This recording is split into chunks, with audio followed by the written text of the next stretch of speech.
doing the series?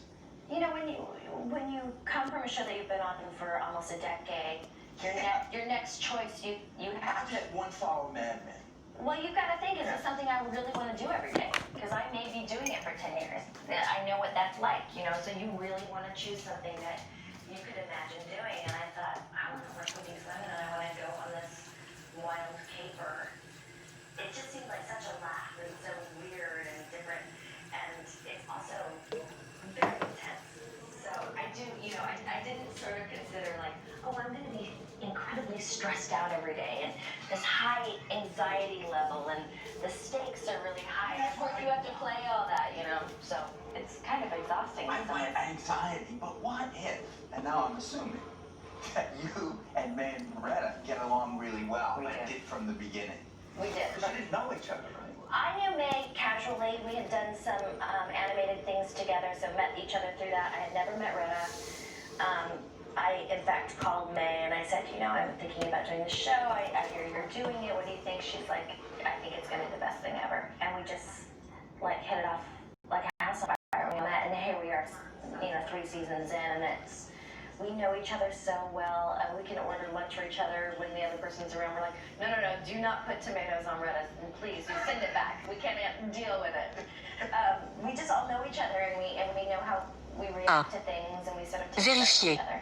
Well, it sounds like Moteur. you're making Là. light of it, but to be Voiture. on a series where Partir. you work long days, C'était difficile de faire du camping à cause du vent. you get along. It's amazing, and because we are playing these really stressful, intense scenes, to have people that you love so dearly to laugh in between takes, you know, make the day lighter, it just changes everything. Because you're right, we're there for 14 hours a day, and you know, it's nice to have like comfort in between and just. Can they get pissed off together and be happy when something is really making you angry? Oh yeah, we've got each other's back. Okay. If something's upsetting the other, we're like, yeah, what she said. Yeah, we're a team for sure.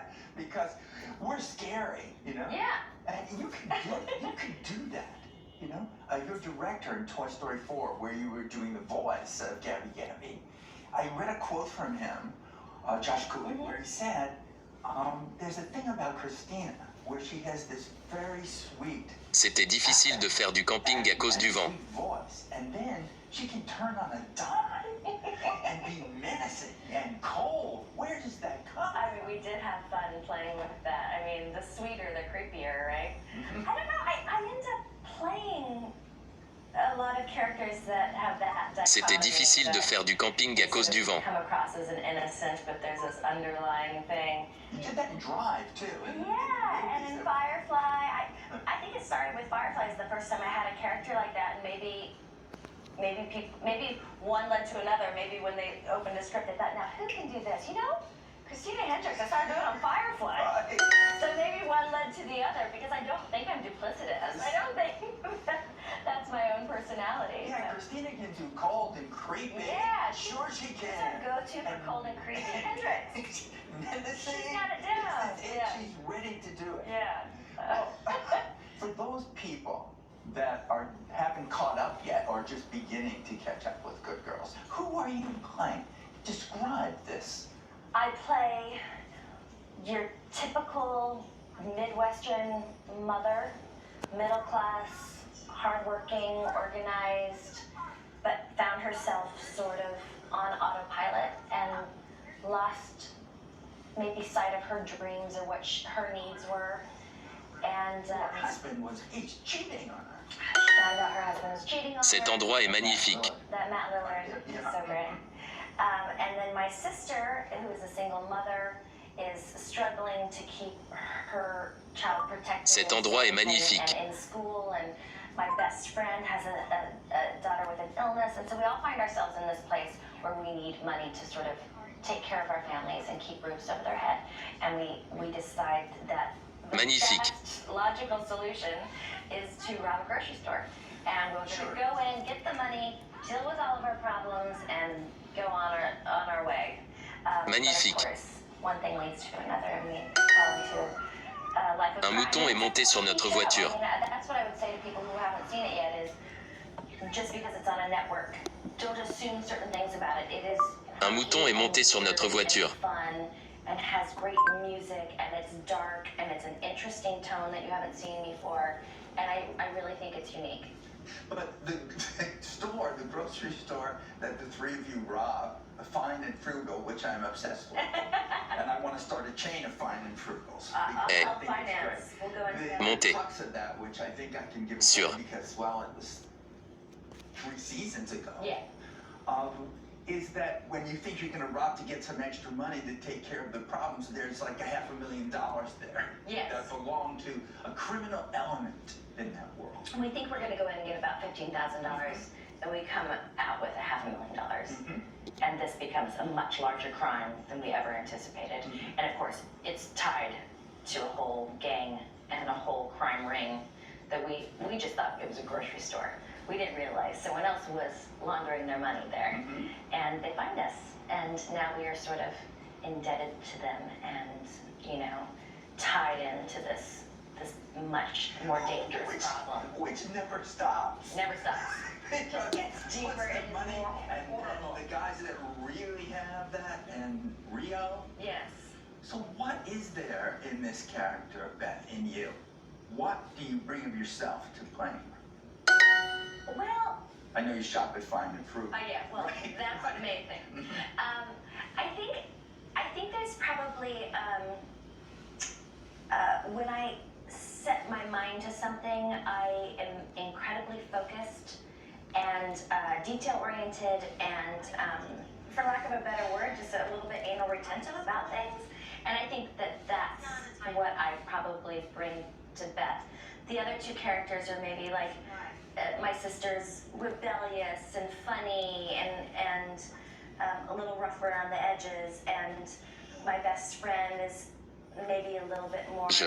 N apostrophe. loving, M. and I'm the bit of Pas. the nerdy Beaucoup. rigid one Le. that they're always sort of I. eye Hop. rolling at and sort of like, oh, La that batterie de mon joke, téléphone that est presque doesn't vide. understand this, or, La you know, batterie there's a little bit of de catching up mon with Beth téléphone that I think I est have to. vide. They would have to explain to me, they reference something, and I go, what is that? And they're like, it's Instagram, Christine. J apostrophe. Oh, I don't know, like, you know. So they have to teach me stuff just like my character. Really? Yeah. Because you're just living somewhere else on I'm a another little planet old-fashioned and you sometimes. just have no idea what's A over little Arrêtez. bit. I'm catching up. Que. That's kind of nice to know that Arrête. exists in the Parce. world. Je. Well, you know, Que. I figured Arrêtez. I was going to continue to live Que. on planet Earth, that I was going Était. to have to join in some of the activities. Trop. Fatigué. So I got on Instagram. I finally broke down with a little help from my friends. And slowly easing Trop. into it. Était. It's fun. Ar- I'm que. enjoying it. It's fun. Parce. It's work. Well, it is. It is. because It's like a people- whole separate job. It's not just you doing this. People want answers. Well, you sort of feel like you want to share yourself and be true to yourself. That, you know, your image and personality is so manipulated by interviews and magazines and these kinds of things. So this is your platform to just say, this is who I am. Yeah. And it's not being manipulated by anyone else. This is just me. What vision do you think the public has of you just based on J apostrophe. magazines and social media and the world outside? I think that How a do lot. they see you? Yeah, I think a lot of people assume that I'm sort of Joan Mhm. from Mad Men, that maybe I'm a J bit more apostrophe. stern or a Suis. little bit more uptight or maybe a Arrêtez. little more put together. I'm a mess. Like Parce. Que. I'm just Joan was never a a barefoot jean. J'y était. You know, Fatigué. dropping things on the floor, girl. I'm not nearly as sort of put together and maybe prissy as I think people think maybe I'm prissy. Really? I think so, maybe. I'm not. Well, it's kind of a famous story now that basically the agency that was representing you said, Mad Men, what? We're not going to represent you if you're doing that show. What Yeah. is it? Yeah. An AMC show? Yeah. What There is was, it? well, AMC did not have a show. There was no Breaking Bad at that point. There was nothing, and we were their first show. They used to play old movies. So they were like, this show's not going to get picked up, and this show's not going to pay anything, and it's a period show. It's going to be super expensive to make. No one's going to want to make Mon this show. téléphone n'a plus de batterie. It's laborious and, you know, wordy, and Wordy, I was like, I love all these things. Those are all my favorite things. I love laborious and Mon téléphone n'a plus de batterie. Because Mon it was about téléphone characters. a plus So, yeah, so Wasn't that scary? batterie. As an actor, though, to have an agency say, okay, go and do it, but we don't want to represent you. It was humiliating. It was awful. Le It's lac very embarrassing est to be working with people who all of a sudden go, très yeah, we're just profond, à accent grave, like, certain, we don't think what you're doing is good enough to represent you. You're not prof worth our time. est It's très awful. la, certain, endroit, endroit, I hope they will. attention, And I le hope you have lac spoken est to anyone. très You know, I profond, haven't à seen her, endroit. she's no longer an agent, Il y a eu but I beaucoup like de her vent, as a alors nous person, avons fait du and, cerf-volant. I have no hard feelings. There's all sorts of stories in this town, and you know what? I got to work on that show for 10 years, and I made the right choice. So Yeah, you I did made the right you have choice. that. That's it. That's very validating. Yeah, and I got another agent.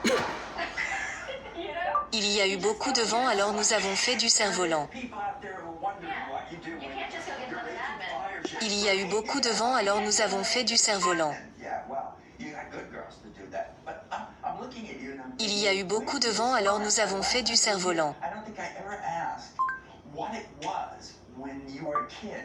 Il y a eu beaucoup de vent, alors nous avons fait du cerf-volant. Places when you were growing up? Yeah. Did you always have this feeling this was what you wanted to do, was act?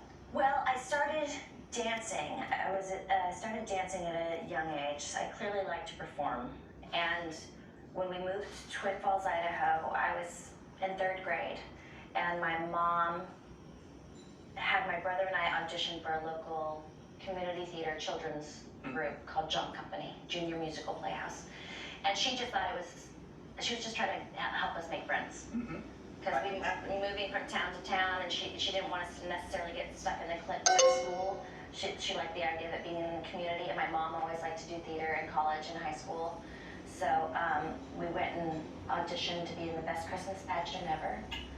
And, you know, then all of a sudden I was on stage doing musicals and doing Bye Bye Birdie and the chorus in the background. I was like, this is where it's at. This is the most fun I'm ever gonna have. And I just continued to do it, and I just found so much joy in it, and singing and dancing and doing the whole thing that I just kept going.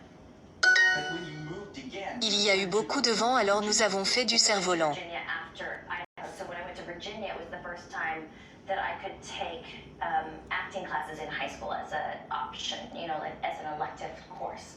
So my brother had been in theater or drama class, and so I was so excited because now it was like I could like start to really study and be a real actress. And I went in, and I remember some of the senior students. I was a freshman, and they were like, "Oh, you're really serious about acting?" And I was like, "Oh yeah, definitely want to," you know. And I got a lead in the school play, and I was the new kid, and I was a freshman, and everyone was like, "Ooh, a freshman." Yeah.